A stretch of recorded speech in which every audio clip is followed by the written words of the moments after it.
Di deep dive kita, kali ini kita langsung aja nih bahas tuntas soal pengelolaan kinerja guru atau ya kita sering sebutnya PKG. Betul. Kita pegang panduan substansi dan teknis yang paling baru, ini versi Januari 2025, langsung dari Ditjen GTK. Plus ada juga panduan teknis penilaian periodik nih buat kepala sekolah. Oke. Jadi misi kita hari ini simple, kita mau bongkar bareng apa sih artinya semua ini buat Anda gitu ya, buat praktek sehari-hari, baik Anda guru maupun kepala sekolah. Tepat sekali. Dan penting juga ya, kita lihat PKG baru ini tuh sebetulnya bagian dari transformasi pengelolaan kinerja ASN yang lebih luas secara nasional. Oke. Fokusnya tuh benar-benar geser. Nggak lagi cuma administrasi kaku gitu. Tapi dirancang betul untuk dukung transformasi pembelajaran. Yang ujung-ujungnya buat siapa? Ya buat peserta didik Anda. Menarik. Prinsipnya itu, dibuat lebih mudah, lebih bermakna, dan pastinya mendukung peningkatan mutu. Itu kuncinya. Oke deh, prinsipnya mudah, bermakna, bermutu. Mari kita bedah lebih dalam kalau gitu. Jadi apa aja sih inti-intinya yang perlu Anda fokuskan sebagai guru di siklus tahunan PKG ini? Kayaknya lebih ramping ya sekarang. Iya, betul. Ada perampingan signifikan. Intinya, ada 3 variabel utama nih yang direncanakan dan nanti dinilai sepanjang tahun. 3 ya? Iya, 3. Pertama, itu praktik kinerja. Nah, ini yang beda banget. Anda sekarang cukup pilih satu aja indikator praktik pembelajaran yang mau ditingkatkan. Cuma satu? Satu aja. Pilihnya dari 8 pilihan yang ada di rapor pendidikan satuan pendidikan Anda. Misalnya nih, Anda merasa perlu ningkatin keteraturan suasana kelas, atau mungkin penerapan disiplin positif.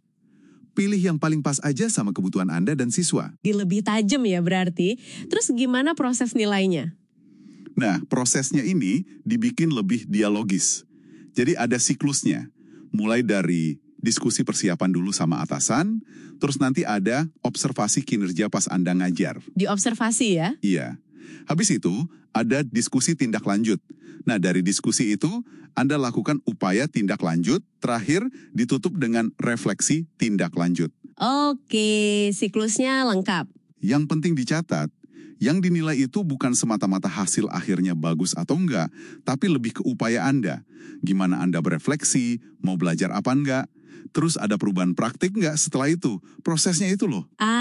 Oke. Jadi penekanannya di proses perbaikan itu sendiri ya, bukan di skor akhir semata. Paham. Terus variabel kedua apa? Kedua, perilaku kerja. Nah, kalau ini acuannya ke 7 aspek core values ASN berakhlak. Masih ingat kan?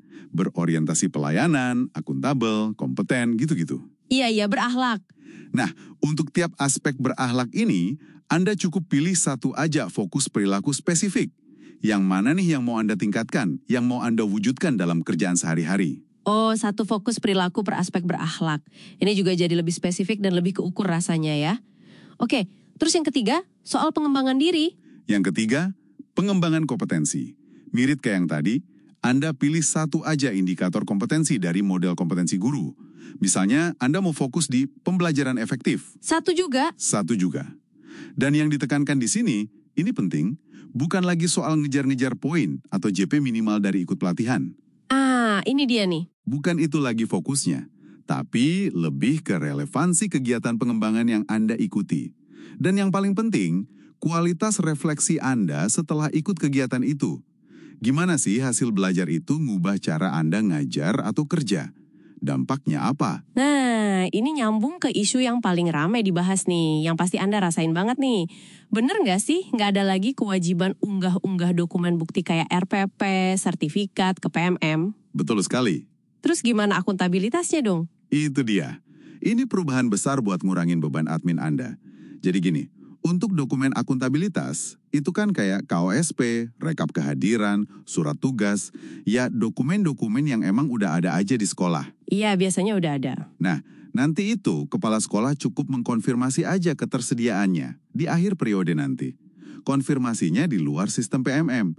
Jadi nggak perlu lagi Anda repot scan, upload gitu. Oh. Akuntabilitasnya ya lewat konfirmasi atasan tadi, plus fokus ke dialog kinerja yang udah berjalan sepanjang tahun itu. Paham. Jadi sistem ini kan pakai PMM ya, yang udah nyambung juga ke e-kinerja BKN. Terus ada fitur penilaian periodik oleh kepala sekolah. Itu gimana posisinya? Apa jadi kerjaan tambahan lagi nih? Nah, pertanyaan bagus. Fitur penilaian periodik di PMM itu perlu dipahami sifatnya alat bantu. Opsional, jadi nggak wajib dipakai. Oh, opsional. Iya, tujuannya lebih untuk fasilitasi aja. Kalau misalnya ada kebutuhan penilaian periodik, entah bulanan atau triwulanan, dari Pemda. Biasanya sih buat keperluan administrasi kepegawaian daerah. Oke.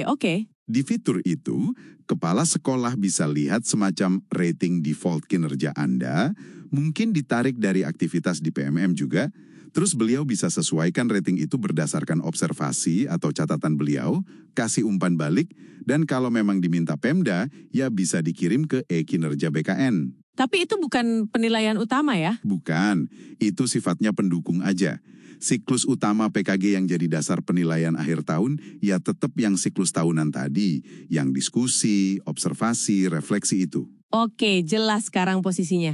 Jadi kalau kita tarik benang merahnya nih buat Anda semua, para guru dan kepala sekolah, makna utama dari perubahan PKG ini apa dong? Intinya gini, PKG versi baru ini tuh mau ngajak fokus Anda kembali ke esensinya, ke percakapan yang konstruktif antara Anda dan pimpinan, ke refleksi yang dalam soal praktik Anda, dan ke upaya perbaikan nyata yang beneran ada dampaknya. Kembali ke esensi ya? Betul, beban klik-klik, unggah-unggah itu dikurangin drastis. Supaya apa? Supaya energi Anda bisa lebih fokus buat ningkatin kualitas pembelajaran dan layanan pendidikan.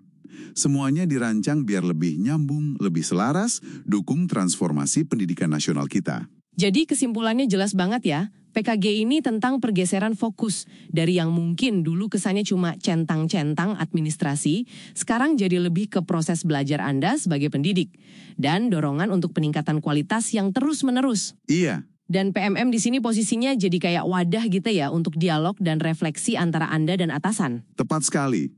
Nah, sebagai penutup mungkin ya, satu pemikiran aja nih, buat Anda bawa pulang dan renungkan. Boleh. Kan sekarang penekanannya kuat banget nih di siklus diskusi, observasi, refleksi di PKG formal ini. Gimana kalau Anda coba mulai biasakan siklus yang mirip-mirip gitu, tapi mungkin secara lebih informal dalam rutinitas Anda sehari-hari? Menarik. Gimana caranya Anda bisa lebih proaktif gitu, nyari umpan balik, terus berefleksi, bahkan di luar periode penilaian resmi. Tujuannya apa? Ya biar terus tumbuh, biar terus memperkaya praktek profesional Anda. Demi siapa lagi kalau bukan demi kemajuan murid-murid Anda? Wah, pertanyaan reflektif yang bagus banget untuk menutup deep dive kita kali ini. Terima kasih banyak sudah menyimak. Semoga paparan singkat ini bermanfaat ya buat Anda.